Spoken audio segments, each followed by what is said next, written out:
कांग्रेस के खिलाफ मुसलमानों का मोर्चा, बड़ी बगावत से उड़ी कांग्रेसियों की नींद। चुनाव के बीच में कांग्रेस का विरोध शुरू, उम्मीदवार को लेकर कांग्रेसी भी नाराज। नमस्कार, मैं हूं सायमा और आप देख रहे हैं टर्निंग पॉइंट। लोकसभा चुनाव 2024 कांग्रेस के लिए अस्तित्व की लड़ाई साबित हो रहा है। कई जगहों पर बार बार कैंडिडेट बदलने के बावजूद भी कांग्रेस की मुश्किलें कम नहीं हो रही हैं। झारखंड के चतरा में भी अब मुसलमानों ने कांग्रेस के बहिष्कार की खुले तौर पर घोषणा कर दी, जिसके बाद कांग्रेस में जमकर हंगामा मचा हुआ है। लोकसभा चुनाव के लिए पहले चरण का मतदान हो चुका है और दूसरे चरण में मतदान होना है, लेकिन उससे पहले ही कांग्रेस के लिए अपनी इज्जत बचाना बेहद ही मुश्किल होता जा रहा है। तो क्या कुछ है पूरा मामला और कैसे कांग्रेस की नैया अब डूबने वाली है, सब कुछ आपको पॉइंट टू पॉइंट बताते हैं।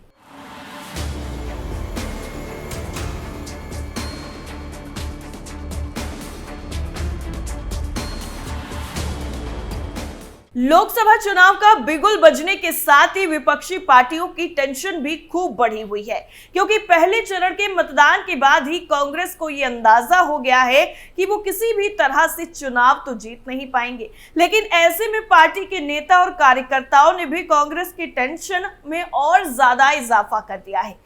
दरअसल कई जगहों पर बार बार कैंडिडेट बदलने के बावजूद भी कांग्रेस पार्टी मुश्किल में घिरती जा रही है। झारखंड के चतरा में भी अब मुसलमानों ने कांग्रेस के बहिष्कार की घोषणा कर दी।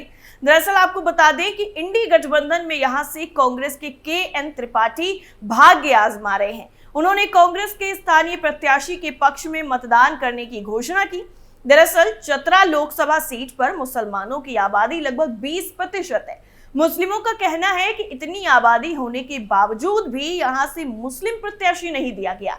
इससे नाराज चतरा के अंतर्गत आने वाले चतरा, सिमरिया, लातेहार, मनिका और पांकी विधानसभा के मुस्लिमों ने बैठक की और त्रिपाठी के बहिष्कार की साफ तौर पर घोषणा कर दी। इतना ही नहीं, उन्होंने इंडी गठबंधन से राज्य की कम से कम 4 सीटों, जिसमें चतरा, गोड्डा, कोडरमा और गिरिडीह पर मुस्लिम समुदाय के उम्मीदवारों की मांग की है।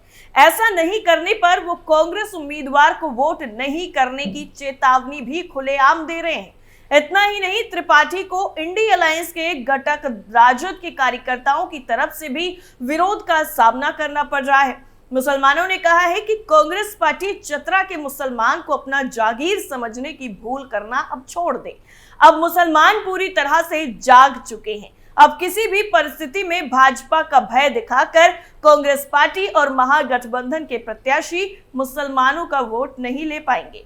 हम अब सिर्फ दरी बिछाने वाले मुसलमान नहीं बचे हैं। चतरा के मुसलमानों का कहना है कि झारखंड में जनजातीय समुदाय के बाद मुसलमानों की आबादी दूसरे नंबर पर है। उनका कहना है कि हम 20% आबादी के साथ कई बार गोड्डा और धनबाद के साथ ही बाकी लोकसभा क्षेत्र का प्रतिनिधित्व कर चुके हैं। इसके बावजूद महागठबंधन ने 14 में से एक भी सीट पर मुसलमानों को प्रत्याशी नहीं बनाया। मुसलमानों ने बैठक में यह भी कहा है कि झारखंड के मुसलमान अपना अपमान बर्दाश्त नहीं करेंगे। इस दौरान थर्ड फ्रंट बनाकर हम अपना प्रत्याशी उतारेंगे या भाजपा के स्थानीय प्रत्याशी के पक्ष में मतदान करेंगे। उन्होंने यह भी कहा है कि भाजपा ने एक स्थानीय व्यक्ति को अपना उम्मीदवार बनाया है, इसलिए वो भाजपा के पक्ष में ही मतदान करेंगे। इतना ही नहीं, मुसलमानों ने यह भी कह दिया है कि इस बार के लोकसभा चुनाव में स्थानीय प्रत्याशी की मांग की गई थी। इस मामले में कई मुस्लिम प्रत्याशियों ने भी आबादी के आधार पर अपनी मजबूत दावेदारी पेश की थी, लेकिन कांग्रेस और उसके घटक दल राजद ने उनकी मांगों पर विचार ही नहीं किया। आपको बताते चले कि भाजपा ने भूमिहार समाज से आने वाले कालीचरण सिंह को चतरा से अपना उम्मीदवार बनाया है। इससे पहले सुनील सिंह यहां से लगातार 2 बार सांसद भी रह चुके हैं। हालांकि तीसरी बार भाजपा ने उन्हें उम्मीदवार नहीं बनाया। वहीं कालीचरण सिंह ने इस चुनाव में धुआंधार प्रचार करके कांग्रेस प्रत्याशी KN त्रिपाठी पर बढ़त बनाए हुए हैं। इतना ही नहीं, कांग्रेस को एक और जोरदार झटका दिल्ली में भी लगा है, जिसके बारे में तो खुद कांग्रेस ने भी कभी उम्मीद नहीं की होगी कि ऐसा कुछ भी हो जाएगा। दरअसल दिल्ली में भी बाहरी प्रत्याशी को लेकर जमकर हंगामा मचा हुआ है। दिल्ली में लोकसभा चुनाव से पहले ही कांग्रेस में कलह पार्टी को सता रही है। दिल्ली की उत्तर पश्चिमी लोकसभा सीट से पार्टी ने उदित राज और उत्तर पूर्वी दिल्ली लोकसभा सीट से कन्हैया कुमार को अपना प्रत्याशी बनाया है, लेकिन कांग्रेस का एक बड़ा धड़ा उदित राज और कन्हैया कुमार को टिकट देने से नाराज हो गया है। 22 अप्रैल को कांग्रेस दफ्तर पर असंतुष्टों ने जमकर हंगामा भी किया। कांग्रेस दफ्तर के नीचे उत्तर पश्चिम सीट से पार्टी प्रत्याशी उदित राज और कन्हैया कुमार के खिलाफ जमकर नारेबाजी की गई। प्रदर्शनकारी इन दोनों प्रत्याशियों को बाहरी उम्मीदवार बताकर बाहरी उम्मीदवार नहीं चलेगा नारा भी लगा रहे थे। दिल्ली में कांग्रेस 3 सीटों पर चुनाव लड़ रही है। देश में लोकसभा चुनाव के प्रथम चरण के तहत वोट डाले जा चुके हैं। दूसरे चरण को लेकर कांग्रेस बीजेपी के साथ ही सभी दल जोरों शोरों से चुनाव प्रचार में जुटे हुए हैं, लेकिन दिल्ली में उदित राज और कन्हैया कुमार को प्रत्याशी बनाए जाने के बाद से ही कांग्रेस पार्टी में विरोध हो रहा है। मिंटो रोड स्थित कांग्रेस के दफ्तर पर पार्टी नेताओं ने जमकर प्रदर्शन किया। दिल्ली में कांग्रेस और आम आदमी पार्टी सीट शेयरिंग के तहत चुनाव लड़ रहे हैं। इसके तहत आम आदमी पार्टी दिल्ली की 4 सीटों और कांग्रेस 3 सीटों पर चुनाव लड़ रही है। NSUIA के इंचार्ज कन्हैया कुमार को उत्तर पूर्वी दिल्ली लोकसभा सीट से उम्मीदवार बनाया गया है। कन्हैया कुमार बिहार के रहने वाले हैं। कन्हैया बेगूसराय से CPI की टिकट पर लोकसभा चुनाव भी लड़ चुके हैं और अब कांग्रेस कार्यकर्ता कन्हैया कुमार को बाहरी उम्मीदवार बता रहे हैं। वहीं अगर उदित राज की बात करें तो उदित राज मूल रूप से उत्तर प्रदेश के रामनगर के रहने वाले हैं। उदित राज साल 2014 में बीजेपी के टिकट पर चुनाव जीते थे और बाद में उदित राज कांग्रेस में शामिल हो गए थे। कांग्रेस कार्यकर्ता उदित राज को भी बाहरी प्रत्याशी बता रहे हैं। आपको बता दें कि इससे पहले कांग्रेस प्रभारी दीपक बावरिया के आवास पर भी पूर्व विधायकों और मंत्रियों की बैठक में जमकर हंगामा हुआ था और कांग्रेस के कार्यकर्ता उदित राज और कन्हैया कुमार का विरोध कर रहे थे। इतना ही नहीं, लोकसभा चुनाव प्रचार के बीच में 22 अप्रैल को दिल्ली में कांग्रेस के तीनों उम्मीदवारों यानी कन्हैया कुमार, उदित राज और JP अग्रवाल ने एक प्रेस कॉन्फ्रेंस भी की। इस दौरान दिल्ली कांग्रेस अध्यक्ष अरविंदर सिंह लवली लोकसभा चुनाव में प्रत्याशी के खिलाफ प्रदर्शन को लेकर पूछे सवाल के जवाब में कहते हुए नजर आए कि ये पार्टी की ताकत बताता है। कुछ लोग नाराज होंगे, एक बार चुनाव शुरू हो जाए तो सभी कार्यकर्ता एकजुट होकर काम करेंगे। यदि कोई अनुशासनहीनता करेगा तो उसके खिलाफ कार्रवाई होगी। कांग्रेस पार्टी में सबसे ज्यादा टिकट लेने की होड़ है। इतना ही नहीं, उत्तर पूर्व दिल्ली से कांग्रेस के प्रत्याशी कन्हैया कुमार ने कहा कि देश के संविधान को बचाना महत्वपूर्ण है, ना कि MP बनाना। दिल्ली लोकसभा चुनाव 2024 में कांग्रेस इस बार आम आदमी पार्टी के साथ जब गठबंधन में है तो उसके लिए कई मुश्किलें अब नए तौर पर निकलकर सामने आ रही हैं।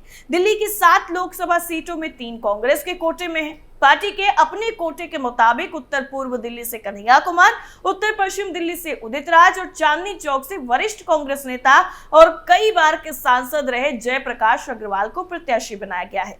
पार्टी की तरफ से तीनों प्रत्याशी चुनाव प्रचार अभियान में भी जुटे हुए हैं।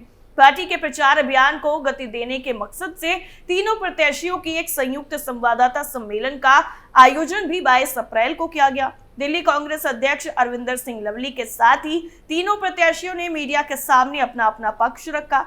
इससे 2 दिन पहले ही उत्तर पूर्व दिल्ली संसदीय सीट के नेताओं की हुई एक बैठक में कन्हैया कुमार और पार्टी के वरिष्ठ नेता और पूर्व सांसद संदीप दीक्षित के बीच में बहस भी हुई थी, जिसके बाद मीटिंग बेनतीजा समाप्त हो गई थी। दरअसल अभी हाल ही में जब नॉर्थ ईस्ट सीट पर जब से कन्हैया कुमार को टिकट मिली है, तब से ही कांग्रेस के नेताओं को ये रास नहीं आ रहा है और स्थानीय नेता इसको लेकर तरह तरह की बयानबाजी करने में भी पीछे नहीं रह रहे हैं। जब स्थिति को संभालने और नेताओं के बीच में आपसी तालमेल को लेकर बैठक बुलाई गई तो इस बैठक में नतीजा बेहतर होने की बजाय और ज्यादा खराब हो गया। बैठक में दरअसल शामिल एक नेता ने बताया कि जब बैठक में संदीप दीक्षित पहुंचे तो उन्हें आगे आकर बैठने को कहा गया, जिस पर वो काफी ज्यादा भड़क गए। सूत्रों का कहना है कि जब उन्होंने कहा कि कन्हैया की उम्मीदवारी से कांग्रेस को भारी नुकसान होने वाला है, तब इस पर कन्हैया कुमार ने उन पर बीजेपी की भाषा बोलने का आरोप लगाया, जिस पर संदीप और ज्यादा भड़क गए और उन्हें अपशब्द तक कह डाले, जिसके बाद दीपक बावरिया और संदीप के बीच में भी बहस हुई। बहस काफी ज्यादा तीखी रही, जिसके बाद बैठक बिना नतीजा ही समाप्त करनी पड़ी। वहीं इस बारे में संदीप दीक्षित ने कहा कि ऐसी कोई बात ही नहीं हुई है। दीपक बावरिया ने इस मामले को पूरी तरह से खारिज कर दिया और बैठक के बाद प्रदेश कांग्रेस की तरफ से जारी रिलीज में कहा गया कि प्रदेश अध्यक्ष अरविंदर सिंह लवली की अगुवाई में 7 सीटों पर चुनाव प्रचार गति को तेज करने की बात कही गई है और नई रूपरेखा तैयार करने के लिए भी बैठक बुलाई गई थी। बैठक में तीनों लोकसभा सीटों पर कांग्रेस कार्यकर्ताओं को जिम्मेदारी भी सौंपी गई। यानी कुल मिलाकर के कन्हैया कुमार को कांग्रेस के लोग ही नहीं चाहते हैं कि वो प्रत्याशी बने और कांग्रेस ने कन्हैया कुमार को उम्मीदवार भी बना दिया है। जिसके बाद का आलम क्या है और क्या स्थिति बनी हुई है वो सब कुछ आप लोगों के सामने है। लेकिन इन सब के बीच में ये देखना अब काफी ज्यादा अहम होगा कि अब कांग्रेस पार्टी का अगला कदम क्या होने वाला है। टर्निंग पॉइंट में फिलहाल के लिए इतना ही। बाकी तमाम खबरों के लिए आप जुड़े रहिए कैपिटल टीवी के साथ। नमस्कार।